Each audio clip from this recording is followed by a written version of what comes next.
Good morning, dear students. Today I will explain you part third of father's help. ठीक है, इसमें हम क्या पढ़ चुके थे कि बच्चा जो है झूठे झूठे एक्सक्यूज़ेस बनाता है ताकि उसे स्कूल ना जाना पड़े, लेकिन उसके फादर काफ़ी अवेयर हैं, ऑब्स्टिनेट हैं, मतलब बात नहीं मानते हैं ऐसे जल्दी से किसी की, तो वो उसकी बातों पे विश्वास तो करते हैं, लेकिन उसको with a letter of complaint वो स्कूल भेजना चाह रहे होते हैं। तो हम उसी कहानी को आगे मैं पढ़ रही हूँ और उसकी हिंदी बता रही हूँ। ओके, हम पढ़ रहे हैं बेटा यहाँ से। I will start from this paragraph. Okay, as he enter the school gate an idea occur to him. जैसे ही वो स्कूल गेट पे एंटर करता है तो उसके दिमाग में एक आइडिया आता है, अ सॉर्ट ऑफ सॉल्यूशन, जो कि उसे एक सॉल्यूशन सा लगता है। He wouldn't deliver the letter to the headmaster immediately, कि मैं अभी नहीं दे देता हूँ उनको, अभी जाते के साथ ही नहीं देता हूँ, but at the end of the day, जब स्कूल ख़त्म हो जाएगा मैं तब ये लेटर उनको दे दूँगा। Okay, but at the end of the day to that extent he would disobey his father and exercise his independence. तो वो कहता है कि इतने मेरे को थोड़े ये इतने एंड ऑफ द डे तक कि फादर को डिसोबे करना पड़ेगा मुझे, और अपना कम से कम मैं काम जो है वो स्वतंत्रतापूर्वक बाकी कर पाऊँगा।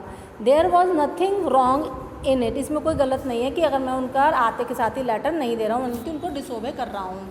And father wouldn't know it any way, और पापा को तो ये पता भी नहीं चलेगा कि मैंने लेटर जो है जाते के साथ ही दिया है या एंड ऑफ द डे दिया है। If the letter were given at the end of the day, there was a chance that Samuel might do something to justify the letter.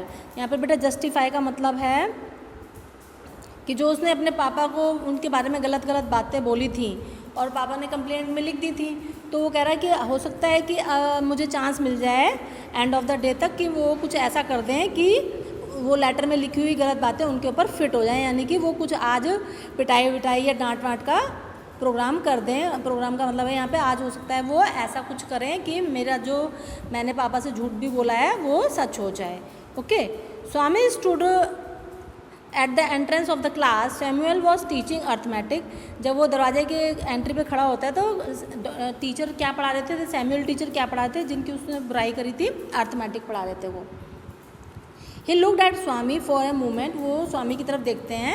Swami stood hoping that Samuel would fall on him, कि वो जैसे उन पर बरस पड़ेगा teacher, and tear his skin off, और वो उसकी जैसे टीयर ऑफ स्किन का मतलब यहाँ पर रियल में स्किन को फाड़ना नहीं है, मतलब जैसे कहते हैं ना मैं तेरी खाल उधेड़ दूंगा, एक मुहावरा है उसी के हिसाब से है कि आज वो मेरी जरूर खाल उधेड़ देंगे और मेरे ऊपर बुरी तरह से टूट पड़ेंगे। But Samuel merely asked are you just coming to this class, पर वो उससे बहुत ही आराम से बोलते हैं, भाई क्या तुम अभी आ रहे हो क्लास में? तो जवाब देता है yes sir, you are half an hour late. वो कहते हैं कि तुम तो आधे घंटे लेट हो गए हो। I know it, Swami hope that he would be attacked now. तो स्वामी कहता है मुझे पता है, और मन में आशा रखता है, होप करता है कि हो सकता है अब ये मुझे कुछ अटैक करें, मेरे ऊपर कुछ बातें बोलें।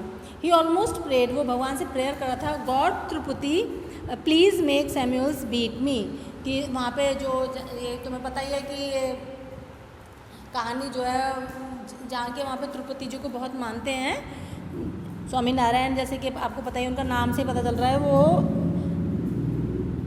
साउथ में है। तो please make me Samuel beat me, कहता है प्लीज़ ऐसा कुछ कर दो कि सैमुअल मुझे मारे। भगवान से ऐसी प्रेयर तो कोई करता नहीं, पर क्योंकि उसको अपना लेटर जस्टिफाई कराना था कि जो मैंने लेटर में या मेरे पापा ने जो मेरा सुन के लिखा है वो काफ़ी हद तक सही है सैमुअल टीचर के बारे में। तो भगवान से प्रेयर करता है कि ये मुझे मारे। वाई आर यू लेट, वो पूछते हैं कि आप लेट क्यों हो। स्वामी वांटेड टू रिप्लाई, वो जवाब देना चाहता है just to see what you can do, ऐसा जवाब देना चाहता है कि जो मर्जी कर लो, जो तुम कर सकते हो। But he merely sad I have headache sir, लेकिन वो ऐसा नहीं बोल पाता और बहुत आराम से बोलता है कि मेरे तो सर में दर्द है। Then why did you come to school at all, फिर उससे पूछते हैं कि आप स्कूल क्यों आए हो। A most unexpected question from Samuel, जो कि ये वाला क्वेश्चन जो है सैमुअल से एक्सपेक्ट नहीं किया जा रहा था, क्योंकि उसने तो ये बोला था कि मेरे वो तो सुनते के साथ ही कि तुम लेट आए हो, तो वो पिटाई करना शुरू कर देता है। लेकिन यहाँ पे तो उल्टा हो जाता है, सैमुअल उससे बहुत आराम से पूछता है कि फिर तुम आए ही क्यों स्कूल में, इफ़ यू हैव हेडेक है।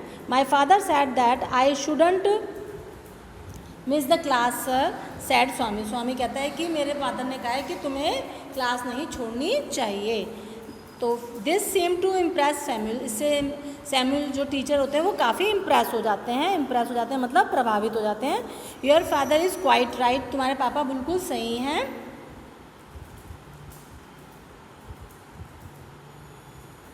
ए वेरी सेंसिबल मैन, ऐसा लगता है काफ़ी सेंसिबल है। सेंसिबल मतलब जिनको काफ़ी अच्छी सोचने समझने की समझ है। We want more parents like him, हमें तो उनके जैसे और भी पेरेंट्सों की ज़रूरत है। Okay. Oh you poor worm, Swami thought, वो कहता है अरे तुम्हें क्या पता कि, मतलब वो तो उसके पापा की पढ़ाई कर रहा था, लेकिन स्वामी को क्या लग रहा था कि मेरे पापा इस समय अनरीजनेबल हैं, रिजिड हैं, मतलब बात नहीं मानते। तो वो कहते तुम्हें क्या पता उनके बारे में। You don't know what my father has done for you, कि मेरे पापा ने तुम्हारे लिए क्या किया है, यानी कि एक कंप्लेंट का लेटर दिया है। वो अपने मन में ये चीज़ सोच रहा है। He was more puzzled than ever about Samuel's character, अब तो वो और भी ज़्यादा सैमुअल के करेक्टर के बारे में पजल हो रहा था। All right go to your seat, have you still a headache, चलो अपनी सीट पे जाओ, बैठ जाओ, क्या तुम्हें अभी भी हेडेक है। स्लाइटली सर, वो क्या जवाब देता है कि हाँ सर हल्का सा है। Now come to the second page.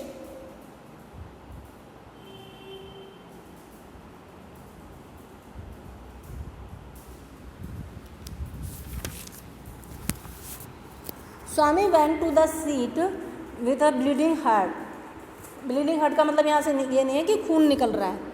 Bleeding heart का मतलब यहाँ पर ये मतलब नहीं है कि उसके दिल से खून निकल रहा है, मतलब कि जैसे जब हमें गुस्सा आ रहा था तो ऐसा लगता है ना हमारा खून खोल रहा है या खून बह रहा है, तो उस तरीके से बताया गया कि बड़े भारी दिल से वो सीट की तरफ जाता है। He had never met a man go so good as Samuel, उसने वो कभी इस तरीके के आदमी से नहीं मिला था जो इतना अच्छा है जैसे कि Samuel. The teacher was inspecting the home lesson, अब टीचर क्या करने लगे थे, होमवर्क चेक करने लग गए थे। इंस्पेक्टिंग द होम लेसन मतलब जो घर के लिए काम दिया गया था। Which usually produced scene of great violence, जिसमें कि अक्सर तुमने देखा होगा, तुम भी ये चीज़ फील करते हो, जब क्लास में कॉपियाँ चेक होने लगती है तो बहुत वायलेंस हो जाता है, मतलब कि बहुत पिटाई मार डांट इस तरीके का माहौल हो जाता है।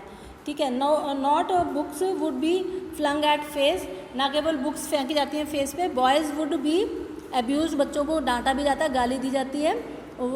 Caned and made to stand up on the bench, और छड़ियाँ वड़ियाँ मारकर उन्हें क्या किया जाता है, बेंचों पे भी खड़ा कर दिया जाता है। But today Samuel spread to have developed more tolerance and gentleness, पर आज जो है वो सैमुअल काफ़ी अच्छी चीज़ें दिखा रहे थे। स्प्रेड करना यहाँ पर फैलाना होता है।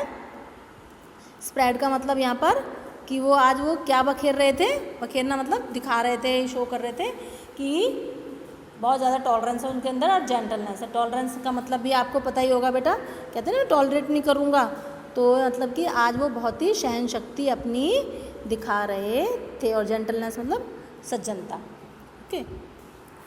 ही pushed away the bad books, just touch people with the cane, never made anyone stand up for more than a few minutes, और सिर्फ बुकों को टच कर रहे थे और केन वेन से, मतलब जैसे उनके पास जो छड़ी होती थी उससे, और क्या कहते हैं किसी को भी खड़ा भी नहीं रख रहे थे, एक आध मिनट के लिए ही खड़ा कर रहे थे। स्वामीज टर्न केम, अब स्वामी की बारी आती है।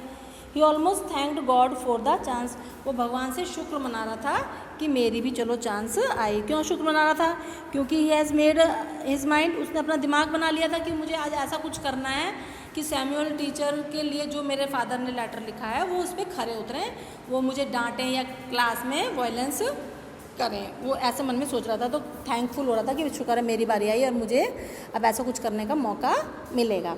Swaminathan where is your homework, teacher पूछते हैं कि तुम्हारा काम कहाँ है Swaminathan. I have not done any homework sir, he said blandly, वो कहता है कि भाई मैंने कोई काम नहीं किया, पर आराम से बोलता है, कोमलता से। देयर वॉज ए पोज, तो एक मतलब थोड़ी शांति सी हो जाती है। ये देखिए मैंने वर्ड भी इसलिए लिख दिए हैं, आपको लर्न भी रहेंगे हिंदी में, कुछ वर्डों के मीनिंग आप साथ साथ लर्न भी कर लीजिएगा। There was a pause, pause का मतलब बेटा होता है थोड़ी सी एकदम से एकदम शांति सी हो जाती है, पॉज माने साइलेंट हो जाता है। वाई हेडेक, आज सैमुअल क्यों सर दर्द, इसकी वजह से? Yes sir. कहता है हाँ। सर खुद ही जवाब दे देता है कि क्या सर दर्द की वजह से नहीं किया काम? वो कहता देता है हाँ। All right sit down Samuel, Swami sit down. तो वो बैठ जाता है और टीचर उसको बैठने की आज्ञा दे देता है। Wondering what had come over Samuel, बड़ा हैरानी हो रही होती थी कि आज ये सैमुअल को क्या हो गया है कि ये बिल्कुल भी नहीं हमको डांट रहा है। The period came to an end, और पीरियड जो है बिल्कुल ख़त्म होने वाला है। स्वामी फेल्ट डेसोलेट, डेसोलेट का मतलब होता है कि बिल्कुल चुप होकर बैठ जाता है कि अब तो एंड होने वाला, मैं क्या कर सकता हूँ। The last period for the day was again taken by Samuel, जो इस दिन का लास्ट पीरियड था वो फिर से किसके द्वारा लिया जाना था? सैमुअल के। He came this time to teach them Indian history, इस बार वो उसको इंडियन हिस्ट्री पढ़ाने आते हैं। द पीरियड बिगेन एट 3:45, 3:45 बजे के करीब, यानी कि 3:45 पे ये पीरियड शुरू होता है। एंड एंडेड एट 4:30, और कब एंड होना था? 4:30 बजे। Swaminathan had sat through the previous period thinking acutely, वो पूरा पीरियड इसी तरह सोच में निकाल देते हैं कि किस तरह से मैं अपनी बात को जस्टिफाई करूं और ये लेटर उनके ऊपर फिट बैठे। He could not devise any means of provoking Samuel, वो कोई भी ऐसा काम नहीं कर पाया, कोई भी ऐसा चाल नहीं चल पाया कि वो उसे प्रोवोक कर सके। प्रोवोक का मतलब है बेटा यहाँ पर उन्हें, मतलब जैसे वो कहते हैं ना प्रोवोक करना, एक सेकेंड वर्ड का है,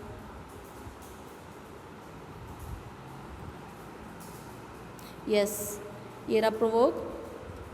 प्रोवोक का मीनिंग आपको आपकी बुक में भी दे रखा है, पर मैं हिंदी में प्रोवोक का मतलब जैसे होता है ना कि मुझे भड़काना, यस प्रोवोक मतलब यहाँ पर उसको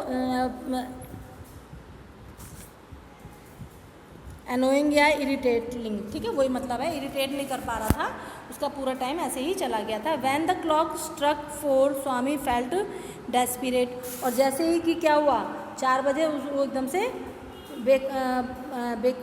बेकरार हो गया, मतलब मैं अब क्या करूं, हाफ एन आवर मोर, अब तो सिर्फ आधा घंटा ही बचा है। Samuel was reading the red text, वो पढ़ने लगा the portion describing Vasco da Gama, जो कि वास्को डिगामा को डिस्क्राइब कर रहा था। सैमुअल का ऐसे वो पीरियड था, आपको पता है इंडियन हिस्ट्री पढ़ा रहा था वो उसमें, तो वो बता रहा था वास्को डिगामा के बारे में। अराइवल इन इंडिया, जब वो इंडिया आया था। The boys listened in half language, language मतलब यहाँ से जिसकी लास्ट पीरियड था, और लास्ट पीरियड में सब लोग ही टायर्ड फील करने लग जाते हैं, और ऊपर से फिर हिस्ट्री का पीरियड चल रहा होता, तो सब लोग थोड़े से हाफ अवेकन थे, मतलब जैसे सो रहे हैं, आधे थकान सा फील कर रहे हैं, इस तरीके से पीरियड में बच्चे जो है बैठे हुए थे। Swami suddenly asked at the top of his voice, Swami एकदम बहुत तेज आवाज़ में पूछता है, क्या पूछता है? Why did not Columbus come to India sir, कहता है कोलम्बस क्यों नहीं आया था सर इंडिया, ये वास्को डिगामा क्यों आया था? अब ये तो कोई क्वेश्चन नहीं हुआ, जब चैप्टर पढ़ा जा रहा है वास्को डिगामा के बारे में, तो कोलम्बस की यहाँ पर क्या बात आई? ही लॉस्ट हिज वे, क्या वो अपना रास्ता खो दिया था? I can't believe it, it is unbelievable sir, वो कहता है कि मैं ऐसा विश्वास नहीं कर सकता, ये तो बिना विश्वास करने वाली बात है। अनबिलीवेबल मतलब होता है जिस पे विश्वास ना किया जा सके। तो वाई, ऐसा क्यों? सच ए ग्रेट मैन, वो तो बहुत ही महान व्यक्ति थे, होशियार थे। Would he have not known the way, क्या उन्हें रास्ता नहीं पता था? Don't shout, I can hear your quite well,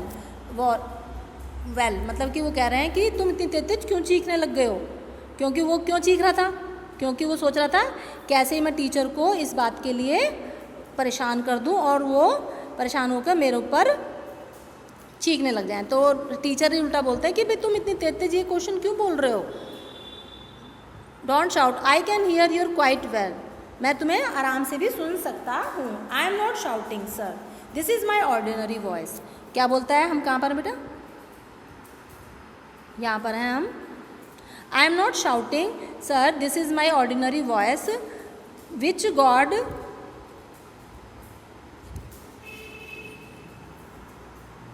God has given me, जो भगवान मुझे दे चुके हैं। How can I help it, मैं इसमें कुछ भी नहीं कर सकता, यानी कि आवाज़ को धीरे नहीं कर सकता, मेरी तो तेज ही आवाज़ है। Shut up and sit down, चुप हो जाओ और बैठ जाओ, ये सर ने बोला। Swaminathan set down feeling slightly happy at his success, और थोड़ा खुश हो रहा था कि मैंने कुछ तो ऐसा कर दिया जिससे कि टीचर भी गुस्सा हुआ, और हो सकता है अब कुछ ऐसा करें कि मेरी बात बन जाए और लेटर मुझे देने में कोई परेशानी ना हो। The teacher threw a puzzled suspicious glance at him and resumed his lesson. वो टीचर जो है वो पजल से हो जाते हैं और एक शक भरी निगाह से उसकी तरफ देखते हैं, ग्लांस का मतलब होता है उसके ऊपर नज़र डालते हैं और दोबारा से अपना लेसन शुरू कर देते हैं। His next chance occurred when Shankar of the first bench got up and asked. अब यहाँ पर देखिए शंकर जो है क्लासमेट है उसका, उसके बारे में कहा गया है, नाम उसका शंकर है, शंकर नहीं है, ध्यान से सुनिएगा इस बात को, ओके। तो कहते हैं कि उसको एक और चांस मिल जाता है, अकर्ड माने यहाँ पर होता है दोबारा से उसको चांस अचीव हो जाता है, मिल जाता है। क्या कि एक लड़का था शंकर, वो जो फर्स्ट डेस्क पे बैठा था, वो उठता है और पूछता है, sir was Vasco da Gama the very first person to come to India, कि क्या वही पहला आदमी था जो इंडिया आया था। तो before the teacher could answer, इससे पहले टीचर आंसर करता क्या होता है कि वो बैठा ही हुआ था इंतज़ार में कि मुझे कोई चांस मिले, चांस मिल नहीं रहा था। तो टीचर के आंसर करने Swami shouted from the back bench, पीछे से चिल्लाता है, दैट्स व्हाट दे से, जो वो कह रहे हैं वो सुनो। The teacher and all the boys looked at Swami, सब लोग उसकी तरफ देखने लग जाते क्योंकि वो बहुत तेज शाउट कर रहा था, जो कि अनयूजुअल था, जो कि पहले वो ऐसा कभी नहीं करता था। The teacher was puzzled by Swami's ऑब्स्टरसिव, इसके यानी कि जो वो जो ऐसा बिहेव कर रहा था, टीचर भी बहुत ही अटेंटिवली उसको पजल हो रहा था बिहेवियर आज उसका टुडे। स्वामी का जो ऐसा बिहेवियर था अटेंटिवली, मतलब इतना ध्यान दे रहा है और उस तरीके से जवाब तलब कर रहा है, टीचर से पहले जवाब दे रहा, तो उस पर टीचर भी बहुत हैरान थे। Swaminathan, you are shouting again, तुम फिर से चिल्ला रहे हो। सो बेटा आज हम इसी पेज को कंप्लीट करते हैं। We will continue the next page 47 tomorrow. So thank you and have a nice day, stay home, stay safe.